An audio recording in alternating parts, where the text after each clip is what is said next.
শুকর আদায় করি, সকলে বলি আলহামদুলিল্লাহ। আল্লাহ পাক রব্বুল আলামিন আমাদেরকে ভালোবাসছেন, মহাব্বত করছেন বিদায় আমরা দুনিয়ার কাজকে পিছনে ফেলে দিয়ে আল্লাহর কামিয়াবের দিকে, হাইয়া আলাস সালাহ হাইয়া আলাল ফালাহর দিকে আমরা চলে আসছি। আর যাদেরকে আল্লাহ তাআলা ভালোবাসেন না, তাদের কানে আজানের আওয়াজ গেছে, তাদের শরীর সুস্থ আছে, আসতে কোনো বাধাও নাই, তারপরেও তারা আজকে জুমার নামাজ পড়ার জন্য মসজিদে আসতে পারবে না।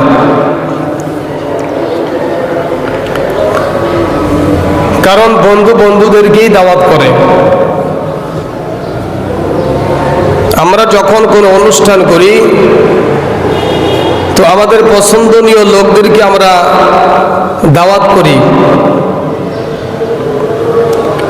যার বাড়ি আমি দাওয়াত দিতেছি তার পাশের বাড়ির লোককে আমি দাওয়াত দিচ্ছি না। যেই গ্রামের মানুষদেরকে আমি দাওয়াত করতেছি ওই গ্রামের আর এক ব্যক্তিকে আমি দাওয়াত করতেছি না। এর কারণ হলো আমি যাকে দাওয়াত করেছি সে আমার মুআফিক, তাকে আমি মহাব্বত করি। আর যে আমি যাকে দাওয়াত করতেছি না সে আমার মুআফিক না, আমি তাকে ভালোবাসি না, এজন্যই তাকে আমি আমার বাড়িতে দাওয়াত করতেছি না। মসজিদ হলো আল্লাহর ঘর, আল্লাহর বাড়ি। এই মসজিদে আল্লাহ তাদেরকে দাওয়াত করবেন যাদেরকে আল্লাহ তাআলা ভালোবাসেন। আল্লাহ তাআলা যাদেরকে মহাব্বত করেন, ভালোবাসেন, তাদেরকেই আল্লাহর ইবাদতের জন্য কবুল করেন। বোঝা গেল যাদের শরীর সুস্থ থাকার পরেও, বাধা না থাকার কারণেও তারা মসজিদে আসতে পারতেছে না, বোঝা গেল আল্লাহ তাদেরকে ভালোবাসেন না। কেন? ভালোবাসলেই তো তার ঘরে দাওয়াত করত। কারণ এলান হয়েছে হাইয়া আলাস সালাহ হাইয়া আলাল ফালাহ, এলান হয়েছে। অমুকের বাড়ি বিবাহ শাদী অনুষ্ঠান গ্রামের সবাই জানে। দাওয়াত কিন্তু সবাইকে দেয়া হয় নাই, কিন্তু জানে সবাই। তো অনুরূপ ভাবে আল্লাহ দাওয়াত করছে হাইয়া আলাস সালাহ হাইয়া আলাল ফালাহ, কল্যাণের দিকে আসো, কামিয়াবের দিকে আসো। এলান হয়েছে। তো যাদের কাছে আল্লাহর দাওয়াত চিঠির মাধ্যমে পৌঁছাইছে, ফেরেশতারা তাকে বলছে তাড়াতাড়ি গোসল করো, পবিত্রতা অর্জন করো, আজানের সময় হয়ে গেল, আজকে জুমার দিন, আগে আগে মসজিদ যেতে হবে। ফেরেশতারা তাকে তাড়াইয়া মসজিদের দিকে নিয়ে আসতেছেন। এই জন্য মুসলমান ভাইরা, আমি মসজিদ থেকে যখন পিছনে পড়ে থাকবো, যখন দূরে থাকবো, তখন বুঝতে হবে আল্লাহ আমাকে মহাব্বত করে না, আল্লাহ আমাকে ভালোবাসেন না। এই জন্য মসজিদের সাথে আমার সম্পর্কটা করতে হবে। যদি মসজিদের সঙ্গে আমার সম্পর্কটা হয়, আল্লাহর সঙ্গে আমার সম্পর্কটা হবে। আর আল্লাহর সঙ্গে যদি আমার সম্পর্কটা হয়ে যায়, তা আল্লাহ খুশি হয়ে বিরিয়ানি খাইতে দিব না লাঠির বাড়ি খাইতে দিব? দাওয়াত করে মানুষকে বিরিয়ানি খাওয়ায় নাকি লাঠির বাড়ি খাওয়ায়? তো এই জন্য মুসলমান দুনিয়ার জিনিসকে দিয়ে আল্লাহ তাআলাকে বোঝানো হয়, আল্লাহর কোরআনকে বোঝানো হয়, কিয়ামতকে বোঝানো হয় দুনিয়া দিয়েই। ওই জন্য আমাদের যাদের কাছে আজান পৌঁছিয়েছে, অনেকেই আজান শোনার পরে আসবে, অনেকে আসবে না। তা যারা আসতে পারবে না তারা আল্লাহর মোহাব্বতের লোক না। আর আল্লাহর মোহাব্বতের লোক যারা না, আল্লাহ তাদেরকে পছন্দ করেন না। আর আল্লাহ যাদেরকে পছন্দ করেন না, আল্লাহ তার নিয়ামত ভরপুর জান্নাতের মালিক তাদেরকে কশ্চিন কালেও বানাইবেন না। এই জন্য আল্লাহর মোহাব্বতের লোক হতে হবে। আল্লাহ কাদেরকে মোহাব্বত করেন, আল্লাহ কাদেরকে ভালোবাসেন, এটা আমার যাচাই করতে হবে। আল্লাহ তাআলা সূরাতুল মায়েদার যে আয়াতে কারিমা আমি তেলাওয়াত করেছি, আয়াতে কারিমার প্রথম অংশ আল্লাহ পাক রব্বুল আলামিন বলেন, ইয়া আইয়ুহাল্লাযীনা আমানু, হে ঈমানদাররা, মাই ইয়ারতাদ্দা মিনকুম আন দীনিহি, তোমাদের কেউ যদি আমার দিন থেকে মুখ ফিরাইয়া নেয়, পিছনে চলে যায়, তো আল্লাহ তাআলা অচিরেই এমন এক সম্প্রদায়কে, এমন এক গোত্রকে, এমন এক গোষ্ঠীকে তোমাদের স্থলাভিষিক্ত করবে। ফাসাউফা ইয়াতিল্লাহু বিকওমি ইউহিব্বুহুম ওয়া ইউহিব্বুনাহু, এমন এক সম্প্রদায়কে, এমন এক গোত্রকে, এমন এক জাতিকে আল্লাহ তাআলা নতুন করে সৃষ্টি করবেন, যেই জাতি আল্লাহ তাদেরকে মহব্বত করবেন আর তারাও আল্লাহকে মহব্বত করবেন। তো আমরা যদি সেই আল্লাহকে মহব্বত না করি, ক্ষতি আমাদের। হে ঈমানদারেরা, তোমাদের মধ্য থেকে কেউ যদি আমার দিন থেকে, আমার ইসলাম থেকে, আমার ধর্ম থেকে মুখ ফিরাইয়া নেয়, তো আমি আল্লাহ তাআলা তোমাদের এই মুখ ফেরানোতেই ভ্রুক্ষেপ করি না, যে তোমরা মুখ ফিরাইয়া নিলে মনে হয় আমি আল্লাহর কোনো ক্ষতি হবে না, আমি আল্লাহর কোনো ক্ষতি হবে না। তো অচিরেই আমি আল্লাহ তাআলা আমার পছন্দ মতন লোকদেরকে দুনিয়ায় সৃষ্টি করব, যেই লোকগুলা আমি আল্লাহ তাআলাকে মহব্বত করবে, আমিও আল্লাহ তাআলা তাদেরকে মহব্বত করব। মহব্বতটা হতে হবে আল্লাহর সঙ্গে। আল্লাহ পাক রব্বুল আলামিন আমাদের সকলকে মহব্বত করলে আমরা সকলেই আল্লাহর নির্ধারিত আরামের জায়গায় চিরস্থায়ী জান্নাতের বাসিন্দা হতে পারবো। আল্লাহ তাআলা বলেন, আমি যাদেরকে ভালোবাসি তাদের ভিতরে কিছু গুণ থাকা লাগবে, তাদেরকে আমি আল্লাহ তাআলা ভালোবাসি। আল্লাহ তাআলা বলেন, ওয়া আহসিনু ইন্নাল্লাহা ইউহিব্বুল মুহসিনিন। আর যে ব্যক্তি মানুষের পরে, পশু পাখির পরে দয়া করে, ভালোবাসে, মুহাব্বত করে, আমি আল্লাহ তাআলা তাদেরকে ভালোবাসি।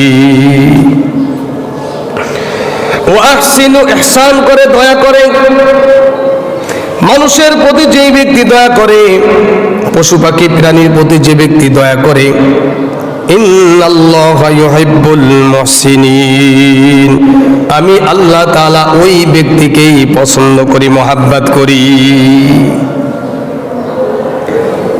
আমরা আজকে মানুষের প্রতি কোনো দয়া নাই, আমরা সর্বসময়ের জন্য নিজের চিন্তায় ব্যস্ত আছি। আমি কিভাবে সুখে থাকতে পারি, আমি কিভাবে টাকা পয়সার মালিক হতে পারি, আমি কিভাবে সুখ পাইতে পারি, আমার কারণে আর একজন কষ্ট পাক, এটাতে আমার কোনো আসে যায় না। আমি মানুষের উপরে জুলুম করি, অত্যাচার করি, দয়া করি না। আল্লাহ তাআলা বলেন, ইন্নাল্লাহা ইউহিব্বুল মুহসিনিন, আমি আল্লাহ তাআলা ওই ব্যক্তিকে মহব্বত করি, পছন্দ করি, যেই ব্যক্তি মানুষ, পশু পাখি, জীবজন্তুর উপরে দয়া করে। এই একটা গুণ হলো যাদেরকে আল্লাহ তাআলা ভালোবাসেন। আল্লাহ তাআলাকে ভালোবাসেন। আল্লাহ পাক রব্বুল আলামিন বলেন, ইন্না ইন্নাল্লাহা ইউহিব্বুত তাওয়াবিনা ওয়া ইউহিব্বুল মুতাতাহহিরিন। নিশ্চয়ই আল্লাহ পাক রব্বুল আলামিন বলেন, নিশ্চয়ই তারা ভালো মানুষ যাহারা আল্লাহ পাক রব্বুল আলামিনের কাছে অনুনয় বিনয় করে, তওবা করে, ইস্তিগফার করে। ইন্নাল্লাহা ইউহিব্বুত তাওয়াবিনা ওয়া ইউহিব্বুল মুতাতাহহিরিন। আল্লাহ নিজে পবিত্র, আল্লাহ পবিত্রকারীদেরকে ভালোবাসেন। আল্লাহ নিজে সুন্দরকারীদেরকে আল্লাহ তাআলা ভালোবাসেন। আল্লাহ পাক রব্বুল আলামিন বলেন, নিশ্চয়ই যাহারা আমি আল্লাহ পাক রব্বুল আলামিনের কাছে অনুনয় বিনয় করবে, তওবা করবে, নিশ্চয়ই আমি আল্লাহ পাক রব্বুল আলামিন তওবাকারীদেরকে আমি আল্লাহ তাআলা পছন্দ করি। আমার মুসলমান ভাইরা আমার, একটু খেয়াল করে শুনি। আল্লাহ পাক রব্বুল আলামিন বলেন, আমি তাদেরকে মহব্বত করি যারা চলতে ফিরতে উঠতে বসে সব সময়ের জন্য আমি আল্লাহ পাক রব্বুল আলামিনের কাছে তওবা করে, ইস্তিগফার করে, আমি আল্লাহ তাআলার কাছে মাথা নত করে আর বলে, পরওয়ারদিগার রব্বুল আলামিন, আমি একজন গুনাহগার পাপী, এমন কোন গুনাহ নাই যে আমি করি নাই। রব্বুল আলামিন, তোমার দয়া ছাড়া আমি জান্নাতে যাইতে পারবো না, তোমার রহমত ছাড়া আমার কোনো উপায় নাই। রব্বুল আলামিন, জাহান্নামের আগুন সহ্য করার মতন ক্ষমতা আমার ভিতরে নাই। রব্বুল আলামিন, ওই জাহান্নাম থেকে বাঁচার জন্য তোমার কাছে তওবা করে, ইস্তিগফার করি। রব্বুল আলামিন, তুমি আমাকে অতি তাড়াতাড়ি পবিত্রতা করে দাও, আমি আল্লাহ তাআলার কাছেই তওবা ইস্তিগফার বেশি বেশি করব। আল্লাহ তাআলা বলেন, যখন কোনো বান্দা আমি আল্লাহ পাক রব্বুল আলামিনের কাছে নিজের মাথাটা নত করে দেয়, যতই অপরাধ হোক না কেন, যতই গুনার কাজ করুক না কেন, সে যদি আল্লাহ পাক রব্বুল আলামিনের কাছে তওবা করে ফেলে, ইস্তিগফার করে, আল্লাহ পাক রব্বুল আলামিন যদি তারপরে খুশি হয়ে যায়, আল্লাহ যদি তাকে ভালোবাসেন, আল্লাহ তাআলার এই ভালোবাসা তাকে চিরস্থায়ী জাহান্নাম থেকে মুক্ত করে চিরস্থায়ী জান্নাতের বাসিন্দা বানিয়ে দিবে। এই জন্য মুসলমান ভাইরা আমার, আল্লাহ যাদেরকে ভালোবাসেন তার ভিতরে এক নম্বর গুণ থাকতে হবে, সে মানুষ, পশু পাখি, জীবজন্তুকে ভালোবাসে, তাদের প্রতি দয়া করে। আল্লাহর হাবিব জনাবে মুহাম্মদ রাসূলুল্লাহ সাল্লাল্লাহু আলাইহি ওয়াসাল্লাম বুখারীর একটা ঘটনার ভিতরে আসছেন। এক ব্যক্তি একটা বিড়াল পুষত, বিড়ালটাকে খাবারও দিত, অনেক মহব্বত করত, অনেক ভালোবাসত। পশু পাখি একটু অন্যায় করে ফেলে, অনেক সময় বিড়াল নিজের পালা কুকুর, নিজের রান্না খাবারও খেয়ে ফেলে। মহিলাটা রাগান্বিত হয়ে গেছে, ওই বিড়ালটাকে বেঁধে রাখছে, এমন জায়গায় বেঁধে রাখছে, হাদিসের ভিতরে আসছে, ওকে একদিন দুই দিন নয়, দীর্ঘ কয়েকদিন পর্যন্ত যখন তাকে বেঁধে রাখছে, ওই মহিলাটা কিন্তু 5 ওয়াক্ত নামাজ পড়তো, রমজান মাসে রোজা রাখতো, সব কিছু ইবাদত করেছে, শুধুমাত্র একটা পশুর উপর নির্যাতন করেছে, অবিচার করেছে। ওই বিড়ালটাকে তিনি বেঁধে রাখছিলেন, খাবারও দেয় নাই। এই না খাইতে খাইতে ছটফট করতে করতে ওই বিড়ালটা একদিন মারা গেছে। তো আল্লাহর হাবিব জনাবে মুহাম্মদ রাসূলুল্লাহ সাল্লাল্লাহু আলাইহি ওয়াসাল্লাম বলেন, বুখারীর হাদিসের ভিতরে আসছে, এই প্রাণীর পরে অবিচার করার কারণে ওই লোকটা প্রাণীটাকে যদি ছেড়ে দিত, তাহলে তার নিজের খাবার নিজে জোগাড় করে খাইতো, তাও তাকে দেয় নাই, নিজেও তাকে খাবার খাইতে দেয় নাই। খাবারের যন্ত্রণা দিয়ে, ক্ষুধার যন্ত্রণা দিয়ে ওই বিড়ালটাকে মহিলা মেরে ফেলেছে। আল্লাহর হাবিব জনাবে মুহাম্মদ রাসূলুল্লাহ সাল্লাল্লাহু আলাইহি ওয়াসাল্লাম বলেন, ওই মহিলা ওই বিড়ালটাকে হত্যা করার কারণে আল্লাহ তাআলা তার সমস্ত ইবাদতকে নষ্ট করে দিলেন। আল্লাহ তাআলা ওই মহিলাকে জাহান্নামী মহিলা বলে ঘোষণা করে দিয়েছে।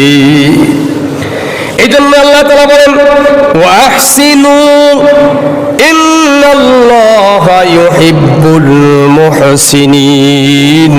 আল্লাহ পাক রব্বুল আলামিন পছন্দ করে ওই ব্যক্তি, যেই ব্যক্তির হাতের দ্বারা, মুখের দ্বারা, চোখের দ্বারা, অঙ্গ প্রত্যঙ্গের দ্বারা কোনো প্রাণী, পশু পাখি, মানুষ, জীবজন্তু কষ্ট পাবে না, ওই ব্যক্তিকে আল্লাহ তাআলা মহব্বত করেন। 2 নম্বর গুণ বলেছেন, আল্লাহ তাআলা যাদেরকে মহব্বত করেন তার ভিতরে 2 নম্বর গুণ থাকতে হবে, সে যদিও ভালো মানুষ হোক না কেন, 5 ওয়াক্ত নামাজ পড়ে, আল্লাহর হাবিব জনাবে মুহাম্মদুর রাসূলুল্লাহ সাল্লাল্লাহু আলাইহি ওয়াসাল্লাম বলেন, আমি রাসূল প্রতিদিন নিয়মিতভাবে 100 বার ইস্তিগফার পড়ি। কতবার? 100 বার। 100 বার ইস্তিগফার পড়ি। তাহলে বোঝা যাচ্ছে নবীর মনে আমল নামে কোনো গুনাহ ছিল? হ্যাঁ। ليغفر لك الله ما تقدم من ذنبك وما تأخر। আল্লাহ পাক রব্বুল আলামিন ঘোষণা করেন, হাবিব আমার, আপনার পিছনে এবং সামনে যত গুনাহ আছে সবগুলোকে আমি আল্লাহ তাআলা মাফ করে দিলাম। পিছনে গুনাহ থাকতে পারে, সামনে মানুষের গুনাহ কিভাবে থাকে? আপনি তো গুনাহগার নয়, তারপরে আপনি আপনার সামনে এবং পিছনের সব অপরাধগুলিকে আমি আল্লাহ তাআলা মাফ করে দিয়েছি। তার মানে আপনার দ্বারা কোনো গুনাহ সংঘটিত হবে না। এই ব্যক্তি বলতেছেন, আমি প্রতিদিন নিয়মিতভাবে 100 বার ইস্তিগফার পড়ি। আল্লাহর নবী যদি 100 বার ইস্তিগফার পড়তে পারে, আমার আপনার জন্য কতবার ইস্তিগফার পড়ার দরকার? ফজরের নামাজ পড়লে তো জোহরের নামাজ পড়ি না, জোহরের নামাজ পড়েছি ঠিক মতন না, জোহরের নামাজ থেকে আসরের নামাজে পড়েছি, আসরের নামাজটা মাগরিবের সময় পড়েছি, মাগরিব পড়ি তো ঈশায় পড়ি না, এক ওয়াক্ত পড়লে আর এক তো পড়ি না, একদিন নামাজ পড়লে আর একদিন নামাজ পড়ি না, বাড়ি থাকলে নামাজ পড়ি, শ্বশুর বাড়ি গেলে আর নামাজ পড়ি না, বাড়ি থাকলে নামাজ পড়ি, সফরে গেলে নামাজ পড়ি না। এমন অনেক মানুষ 5 ওয়াক্ত নামাজিওয়ালা, বাড়ি থাকলে 5 ওয়াক্ত নামাজ পড়ে, ঠিক আছে, কিন্তু কোথাও যাইতেছে, নামাজের সময় হয়ে গেছে, নামাজ কিন্তু পড়ে না। এই জন্যই বেশি বেশি তওবা করতে হবে। আর আল্লাহ পাক রব্বুল আলামিন বলেন, আমি ওই ব্যক্তিকেই মহব্বত করি, ওই ব্যক্তিকে ভালোবাসি যে ব্যক্তি আমি আল্লাহ পাক রব্বুল আলামিনের কাছে তওবা ইস্তিগফার করে। এই জন্য মুসলমান ভাইরা আমার, বেশি বেশি করে তওবা ইস্তিগফার করতে হবে। আল্লাহ পাক রব্বুল আলামিন বলেন 3 নম্বর গুণ, যাদেরকে আমি আল্লাহ পাক রব্বুল আলামিন ভালোবাসি, ফাইন্নাল্লাহা ইউহিব্বুল মুত্তাকিন।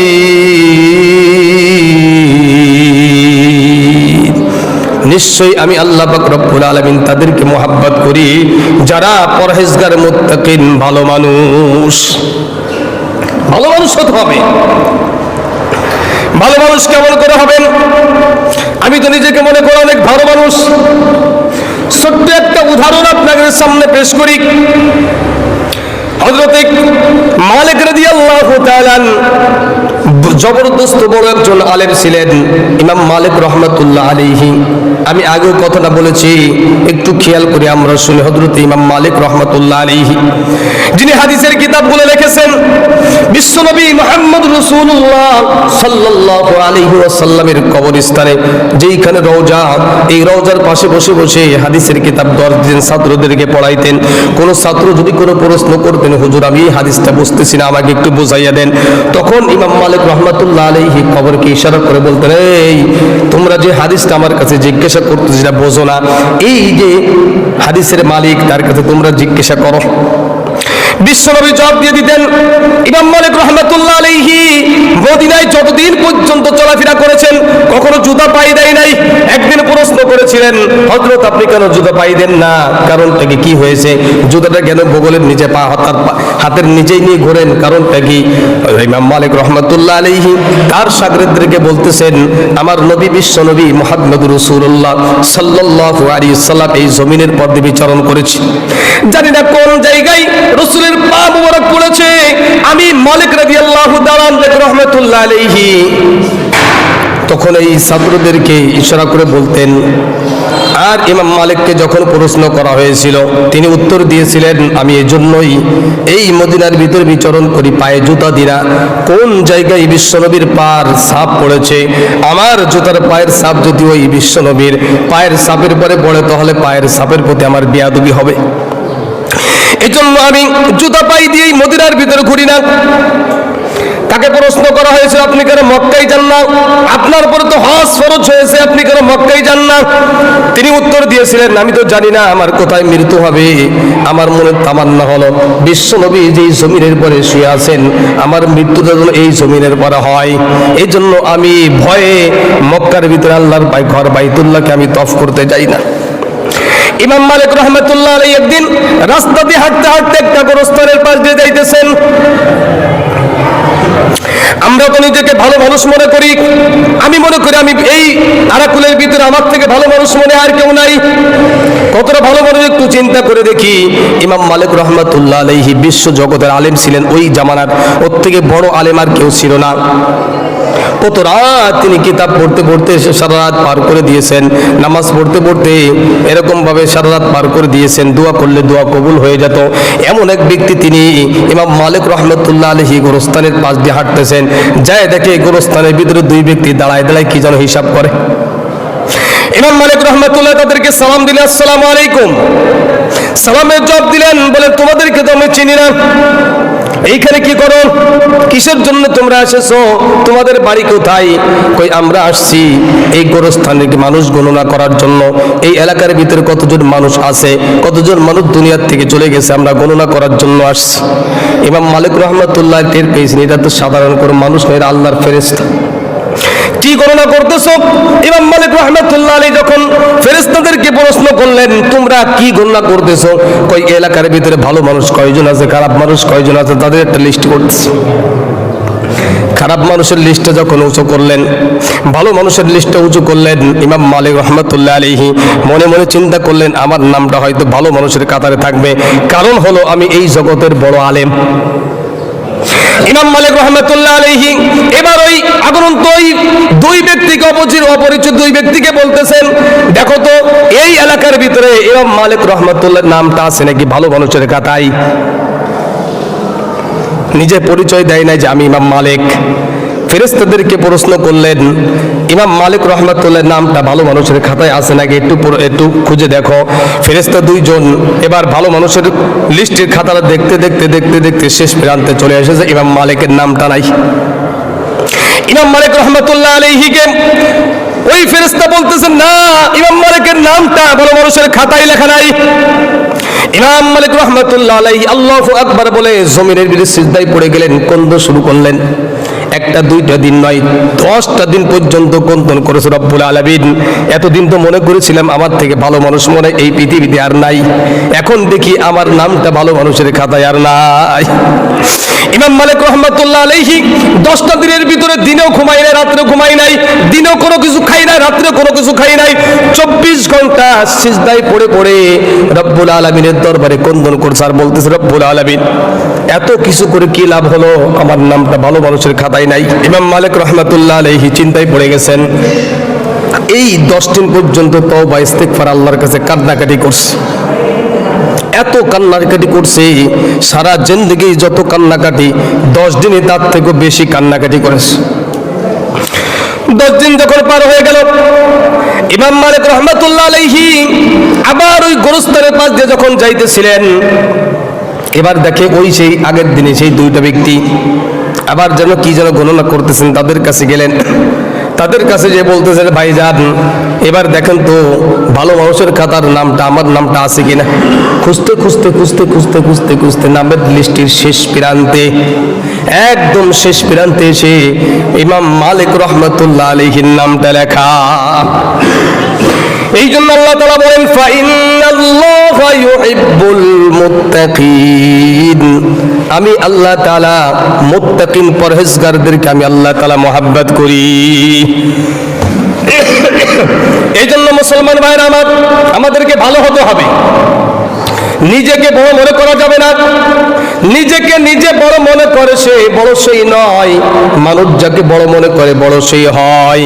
খুদ সে তায়ে পেশায়ে শয়তা বোয়াদ, হর কে খুদরা কম সে না মর্দা বোয়াদ, গুপ্তে শয়তা মোমেনা সোম বেহতরাম, তা কিয়ামত গশতে মালুলা জরাম। শেখ সাদি রহমতুল্লাহ আলাইহি তার ফার্সি কিতাবের ভিতরে কবিতার ভিতরে বলেছেন খুদ সে তায়ে পেশায় শয়তাবুয়াদ হর কে খুদরা কমসে না মরদাবুয়াদ। যে নিজেকে নিজেই বড় মনে করে ওর ভিতরে শয়তানের খাসলত রয়েছে, আর যে নিজেকে ছোট মনে করে ওর ভিতরে আদম আলাইহিস সালাতু ওয়াস সালামের খাসলত রয়েছে। কারণ শয়তান বলেছিলেন রব্বুল আলামিন আমাকে আগুনের দ্বারা তৈরি করা হয়েছে, আমি আদম থেকে শ্রেষ্ঠ। আদম আলাইহিস সালাতু ওয়াস সালাম 350 বছর পরে কন্দন করার পরে আল্লাহ তাআলা বলেন ফাতালাক্কা ইয়া আদামু মির রাব্বিহি কালিমাতিন ফাতাবা আলাইহি ইন্নাহু হুয়াত তাওয়াবুর রহিম। হযরত আদম আলাইহিস সালাতু ওয়াস সালাম মাথার নোয়া দিলেন, আল্লাহ আমি ভুল করে ফেলেছি, অন্যায় করে ফেলেছি, তোমার হুকুমটাকে আমি অমান্য করে ফেলেছি, আমাকে তুমি মাফ করে দাও। 350 বছর কন্দন করার পরে আল্লাহ তাআলা আদম আলাইহিস সালাতু ওয়াস সালামকে ক্ষমা করে দিলেন। আর ইবলিস শয়তান এত মর্যাদা আল্লাহ তাআলা তাকে দান করেছিলেন, ফেরেশতাদের সরদার বানিয়ে দিলেন। ওই আজাজিল ফেরেশতা যখন আল্লাহ তাআলার কাছে মাথা নত করলো না, সে বলল খুদ সে দায়ে পেশায়ে শয়তাবুয়াদ হর কে খুদরা কম সে না মরদাবুয়াদ। আমি তো আদম থেকে শ্রেষ্ঠ নিজেকে বড় মনে করেছে, এই জন্য আল্লাহ তাআলা কিয়ামত পর্যন্ত সমস্ত মানুষ তাকে লানত করে। এই জন্য মুসলমান ভাইরা আমার, মুত্তাকিন ফরেজগার হতে হবে। আল্লাহ তাআলা যদি ভালোবাসেন, আল্লাহ তাআলার ভালোবাসার 3 নম্বর শরত হলো তাকে আল্লাহ তাআলার মহব্বতের লোক হতে হলে তাকে পরহেজগার হতে হবে, ভালো মানুষ হতে হবে। 4 নম্বর গুণ আল্লাহ পাক রব্বুল আলামিন বলেন ওয়া ইন হাকামতুম ফাহকুম বাইনাকুম বিল কিসতি ইন্নাল্লাহা ইউহিব্বুল মুকসিতিন। ও দুনিয়ার মুসলমানেরা, যারা তোমরা সমাজের ভিতরে দেশের ভিতরে বিচার করো, আল্লাহ তাআলা বলেন আল্লাহ তাআলা তাদের কি মহব্বত করেন, ইন্নাল্লাহা ইউহিব্বুল মুকসিতিন। আল্লাহ তাআলা বলেন আমি আল্লাহ পাক রব্বুল আলামিন নিশ্চয়ই আমি আল্লাহ তাআলা ন্যায় সঙ্গত বিচার যারা করে আমি আল্লাহ তাআলা তাদেরকেই মহব্বত করি। আমাদের দেশে কোনো অন্যায় নাই, কোনো অন্যায় নাই। এক মাতবার গেছে আর এক মাতবার গেছে, একজন যদি 500 টাকা দেয় তার পক্ষে কথা বলবে, যদি আর একজন 600 টাকা দেয় 500 টাকার কথা ভুলে যাবে, 600 টাকার পক্ষে কথা বলবে। কথা ঠিক কি ঠিক না? কিন্তু কিয়ামতের ময়দানে আজকে 500 টাকার জন্য আপনি আপনার দিনটাকে, আপনার ধর্মটাকে, আপনার ঈমানটাকে বিক্রি করে দিলেন। কিয়ামতের ময়দানে আল্লাহ পাক রব্বুল আলামিন আপনাকে কিন্তু ছাড় দিবে না। আল্লাহ রাসূল সাল্লাল্লাহু আলাইহি ওয়াসাল্লাম বলেন যারা ন্যায় বিচার করবেন, ন্যায় বিচার আল্লাহ পাক রব্বুল আলামিনের হাবিব জনাবে মুহাম্মদ রাসূলুল্লাহ সাল্লাল্লাহু আলাইহি ওয়াসাল্লাম বলেন যেই সমস্ত শ্রেণীর মানুষেরা আরশের নিচে ছায়া পাবে তাদের ভিতরে এক শ্রেণীর মানুষ থাকবে ন্যায় বিচারক। যারা দুনিয়ার ভিতরে ন্যায় বিচার করেছে আল্লাহ পাক রব্বুল আলামিন তাদেরকে আরশের ছায়ার নিচেই তাদেরকে ছায়া দান করবে।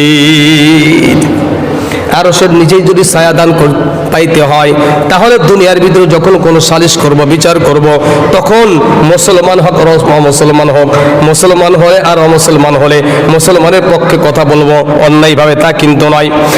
হযরত মুহাম্মদ রাসূলুল্লাহ সাল্লাল্লাহু আলাইহি ওয়াসাল্লামের দরবারে একজন নব মুসলমান,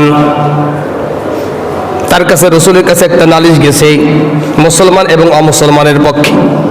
মুসলমান মনে মনে চিন্তা করছেন আমি যেহেতু একজন মুসলমান, রসুল মুসলমান ইমানদার, রসুল আমার পক্ষে রায় দিবে যদিও আমি এর উপযুক্ত আমি না, জমিদার মালিক আমি না, অন্যায়ভাবে দখল করে খাচ্ছি, এই জমিটা একজন হিন্দুর অমুসলমানের। কিন্তু রসুলের দরবারে যখন নালিশ গেছে মুসলমান মনে মনে চিন্তা করলেন আমি তো একজন মুসলমান, হয়তো রসুল আমার পক্ষে রায় দিব। রসুল সাল্লাল্লাহু আলাইহি ওয়াসাল্লাম যখন সব কিছু সাক্ষ্য প্রমাণ যখন হয়ে গেল, রসুল সাল্লাল্লাহু আলাইহি ওয়াসাল্লাম মুসলমানের পক্ষে রায় দিলেন। এটাই মুসলমান কি করলেন না, পছন্দ করলেন না। ওমর ফারুক রাদিয়াল্লাহু তাআলার কাছে গেলেন, ওমর আমি রসুলের বিচারকে আমি মানি না, তোমার বিচার আমি মানি। রসুল হযরত ওমর রাদিয়াল্লাহু তাআলা বলেন আমার বিচার যদি মানতে হয় আমার ঘরের ভিতর আসতে হবে। ওমর রাদিয়াল্লাহু তাআলা ঘরের ভিতর চলে গেছে, বিশাল এক তরোয়াল নিয়ে আসছে, এক কবে মুসলমানের গর্দানটা শরীর থেকে আলাদা করে দিস। কয় এটাই হলো আমি ওমরের ফয়সালা। যেই লোকটা নবীর ফয়সালা মানে না, আমি ওমরের কাছে আসলে এর থেকে ভালো ফয়সালা আমি আর দিতে পারি না। এই জন্য আল্লাহ তাআলা বলেছেন, দুনিয়ার ভিতরে যারা ন্যায় বিচার করবে, ন্যায় সঙ্গত কারণে ন্যায় বিচার করবে, যারা ভালো বিচার করবে, সঠিক বিচার করবে, আল্লাহ পাক রব্বুল আলামিন তাদেরকে মহব্বত করবেন। আর আল্লাহ পাক রব্বুল আলামিনের হাবিব বলেন, ওই আরশের ছায়ার নিচেই তাদেরকে ছায়া দান করা হবে। চতুর্থ নম্বর গুণ, পঞ্চম নম্বর গুণ আল্লাহ পাক রব্বুল আলামিন বলেন, ইন্নাল্লাহা ইউহিব্বুল্লাযীনা ইউকাতিলুনা ফী সাবিলিহি সাফফান কাআন্নাহুম বুনিয়ানুম মারসুস। ইন্নাল্লাহা ইউহিব্বুল্লাযীনা, নিশ্চয়ই আল্লাহ পাক রব্বুল আলামিন তাদেরকে মহব্বত করেন, ভালোবাসেন। ইউকাতিলুনা ফী সাবিলিহি সাফফান কাআন্নাহুম বুনিয়ানুম মারসুস, যুদ্ধের ময়দানে প্রাচীরের ন্যায় যে দৃষ্টিভাবে কাফেরদের বিরুদ্ধে যুদ্ধ করে, যুদ্ধের ময়দানে সবাই যদি শাহাদাত বরণ করে, ওই লোকটা পিছু হয় না, তিনিও হয়তো যুদ্ধ করতে করতে শাহাদাত বরণ করবে, না হয় বিজয় নিয়ে ওই ময়দান থেকে ফিরে আসবে। ওই লোকটাকে আল্লাহ পাক রব্বুল আলামিন মহব্বত করেন। ইন্নাল্লাহা ইউহিব্বুল্লাযীনা ইউকাতিলুনা ফী সাবিলিহি সাফফান কাআন্নাহুম বুনিয়ানুম মারসুস। আল্লাহর জন্য, দ্বীন কায়েমের জন্য শত্রুদের পক্ষে যুদ্ধ করতে করতে করতে করতে সমস্ত সাথীরা শাহাদাত বরণ করেছে, মারা গেছে অথবা পালিয়ে গেছে ময়দান থেকে, ওই লোকটা ময়দান থেকে পালায় না যতক্ষণ পর্যন্ত হয় শাহাদাত বরণ করবে, না হয় বিজয় হবে, অতক্ষণ পর্যন্ত ময়দানে টিকে থাকে। ওই লোকটাকে আল্লাহ পাক রব্বুল আলামিন মহব্বত করেন। আল্লাহ পাক রব্বুল আলামিন বলেন, ওয়াল্লাহু ইউহিব্বুস সাবিরিন। আল্লাহ পাক রব্বুল আলামিন বলেন, আমি আল্লাহ তাআলা ওই ব্যক্তিকে মহব্বত করি যে ব্যক্তি ধৈর্য ধারণ করে। একজন কষ্ট দিয়েছে, কষ্টের বিনিময়ে কষ্টের ওই কষ্ট অনুযায়ী আরেকটা তাকে কষ্ট দেওয়া জায়েজ আছে। তোমাকে একটা থাপ্পড় মেরেছে, একটা চড় দিয়েছে, থাপ্পড়টা চড় ওই পর্যায়ে দেওয়া জায়েজ আছে। তবে যদি তুমি মাফ করে দাও, আল্লাহ তাআলা তোমাকে উত্তম জাযা দান করবেন। এই জন্য আল্লাহ তাআলা বলেন যে সবর করে, ধৈর্য ধারণ করে, আমি আল্লাহ তাআলা তাদেরকেই মহব্বত করি। যারা সবর করে, ধৈর্য ধারণ করে, আমি আল্লাহ তাআলা তাদেরকে মহব্বত করি। এই জন্য মুসলমান ভাইরা, আল্লাহ পাক রব্বুল আলামিন অন্য আয়াতের ভিতরে বলেন, কুল ইন কুনতুম তুহিব্বুনাল্লাহা ফাত্তাবিউনি ইউহিব্বুকুমুল্লাহ ওয়া ইয়াগফির লাকুম যুনুবাকুম ওয়াল্লাহু গফুরুর রহিম। কুল, হে নবী আপনি বলে দিন, আমি আল্লাহ তাআলা তাদেরকে মহব্বত করব। ইন কুনতুম তুহিব্বুনাল্লাহ, আমি আল্লাহ তাআলা তাদেরকে মহব্বত করো। ফাত্তাবিউনি, যে ব্যক্তি আমি রাসূলকেই মহব্বত করবে, আমি আল্লাহ তাআলা তাদেরকেই মহব্বত করব, তাদেরকেই ভালোবাসবো যারা আমার রাসূলকে মহব্বত করে। ফাত্তাবিউনি ইউহিব্বুকুমুল্লাহ, শুধু মহব্বত করব তাই নয়, আমি আল্লাহ তাআলা যদি কোনো ব্যক্তিকে মহব্বত করি, ভালোবাসি, ওয়াগফির লাকুম যুনুবাকুম ওয়াল্লাহু গফুরুর রহিম। আমি যাকে মহব্বত করব, আমি আল্লাহ তাআলা ঘোষণা করলাম, আমি আল্লাহ তাআলা তার জিন্দেগীর গুনাহগুলি মাফ করে দিব। ওয়াগফির লাকুম যুনুবাকুম আল্লাহু গফুরুর রহিম। তাহলে আল্লাহর ভালোবাসা, আল্লাহ কাদেরকে ভালোবাসেন? যারা মানুষের প্রতি দয়া করে, প্রাণীর প্রতি দয়া করে, আল্লাহ তাআলা তাদেরকে ভালোবাসেন। আল্লাহ তাআলা তাদেরকে ভালোবাসেন যারা বেশি বেশি করে আল্লাহ তাআলার কাছে তওবা ইস্তিগফার করে। আল্লাহ তাআলা তাদেরকে ভালোবাসেন যারা মুত্তাকি, ভালো মানুষ, পরহেজগার। আল্লাহ তাআলা তাদেরকে ভালোবাসেন যারা সবর ধৈর্য ধারণ করে, তাদেরকে আল্লাহ তাআলা ভালোবাসেন। আল্লাহ তাআলা তাদেরকে ভালোবাসেন যারা জিহাদের ময়দানে দ্বীন কায়েমের জন্য হয়তো যুদ্ধ করতে করতে শাহাদাত বরণ করবে, না হয় বিজয় নিয়েই ফিরে আসবে। এদেরকে আল্লাহ তাআলা মহব্বত করেন। আল্লাহ তাআলা তাদেরকে মহব্বত করেন। নবীকে আল্লাহ তাআলা বলে, হে নবী আপনি বলে দিন, আমি আল্লাহ তাআলা তাদেরকেই মহব্বত করব যারা আমার নবীকে মহব্বত করবে। নবী তো দুনিয়ার থেকে চলে গেছে, এখন আমরা নবীকে কিভাবে মহাব্বত করব? অনেকে মনে মনে চিন্তা করি, নবীকে যদি পাইতাম, আমি নবীকে একটু নিজের হাতে একটু কিছু খাওয়াইতাম, নিজের হাতে একটু গোসল করাই দিতাম। রাসূল সাল্লাল্লাহু আলাইহি ওয়াসাল্লাম বলেন, এই যে তোমরা ধারণা করতেছো আমি রাসূলকে পাইলে এটা করতে ওটা করতে, আমি তোমাদের কাছে একটা মেসেজ দিয়ে যাই, এই মেসেজ অনুযায়ী যদি তোমরা আমল করতে পারো, চলতে পারো, আমি রাসূলকে মহাব্বত করার সব তোমরা পেয়ে যাবে।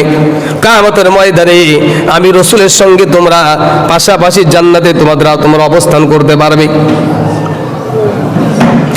আল্লাহ তাআলা বলে, আল্লাহর হাবিব রাসূল আরবি সাল্লাল্লাহু আলাইহি ওয়াসাল্লাম বলেন, যে ব্যক্তি আমার সুন্নাতের অনুসরণ করবে, মান আতা আল্লাহ ফাকাদ আতা আল্লাহ ওয়া মান আসা আল্লাহ ফাকাদ আসা আল্লাহ, যে ব্যক্তি আমি রাসূলের অনুসরণ করবে, অনুকরণ করবে, সেই লোকটা আল্লাহকে মহব্বত করলো, আল্লাহর অনুসরণ করলো। আর যে লোকটা আমি রাসূলের মহব্বত করবে না, আমার রাসূলকে মহব্বত করবে না, সুন্নাতের অনুসরণ করবে না, আল্লাহ পাক রব্বুল আলামিন তারপরে রাগান্বিত হয়ে যায়। من أحب سنتي فقد أحبني ومن أحبني كان معي في الجنة। মান আহাব্বা সুন্নতি, যে লোকটা আমি রাসূলের সুন্নাতকে মহব্বত করে, সে কেমন যেন আমি রাসূলকে মহব্বত করলো, আর যে লোকটা আমি রাসূলকে মহব্বত করলো সে আমার সাথে জান্নাতে যাবে। এখন আমি মনে মনে চিন্তা করি, আমি রাসূলকে মহব্বত করি, রাসূলকে মহব্বত করি, রাসূলকে মহব্বত করি, না না, এই বলে রাসূলকে মহব্বত করা যাবে না। রাসূলকে মহব্বত করতে হলে রাসূলের সুন্নাতের অনুসরণ করতে হবে। রাসূল আরবি সাল্লাল্লাহু আলাইহি ওয়াসাল্লাম বলেন, সেই জামানায় কোনো ব্যক্তি যদি রাসূলের একটা সুন্নাতকে আঁকড়ে ধরে রাখে, সেই সুন্নাতের অনুযায়ী আল্লাহ পাক রব্বুল আলামিন তাকে 100 শহীদের মর্তবা সব আল্লাহ তাআলা তার আমলনামায় দান করে দিবে। এই জন্য মুসলমান ভাইরা, আল্লাহ তাআলা তাদেরকে ভালোবাসবেন যারা আল্লাহকে ভালোবাসেন, যারা এই যে গুণগুলো বলা হলো, এই গুণ যাদের ভিতরে থাকবে আল্লাহ তাআলা তাদেরকে ভালোবাসবেন। আর আল্লাহর ভালোবাসা যদি হয়, আল্লাহর ভালোবাসা যদি হয়ে যায়, আল্লাহ পাক রব্বুল আলামিন আমাদেরকে জান্নাত দান করবেন। আর আল্লাহ তাআলা বলেন, ইয়া আইয়ুহাল্লাযীনা আমানু মাই ইয়ারতাদ্দা মিনকুম, হে ঈমানদাররা, মুসলমানেরা, তোমরা যদি আমার ইসলাম থেকে, ধর্ম থেকে, আমার ঈমান থেকে ফিরে যাও, কোনো কিছু সমস্যা নাই, তোমরা চলে যাও, আমি আল্লাহ তাআলা তোমাদের জায়গায় এমন এক জাতিকে আমি সৃষ্টি করব, যেই জাতি আমি আল্লাহকে মহব্বত করবে, আমি আল্লাহ তাআলা ওই জাতিকে মহব্বত করব।